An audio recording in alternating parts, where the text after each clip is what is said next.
जी नाजरीन, खबर शामिल करते हैं लिया से।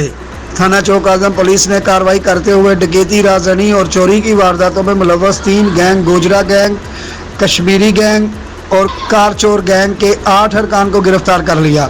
मजीद तफसीलात से आगाह कर रहे हैं हमारे नुमाइंदे आसम सुल्तान। जी आसम सुल्तान भट्टी, तफसीलात से आगाह कीजिएगा। जी, लिया में थाना चौक आजम पुलिस ने कार्रवाई करते हुए डकैती, राहजनी और चोरी की वारदातों में मुलव्वस 3 गैंग को, गोजरा गैंग, कश्मीरी गैंग और कार चोर गैंग के 8 अरकान को गिरफ्तार कर लिया। मुलजिमान ताहिर अमजद, अकरम बिलाल, अवैस, शकील, असरार और मोहम्मद नईम को गिरफ्तार करके तहकीकात की गई। मुलजिमान से मसरूका 60 से ज़ायद चाय के पैकेट, छीनी गई रकम, 2 लाख रुपए, चोरी शुदा कार, मोबाइल और दीगर सामान भी बरामद करा लिया गया।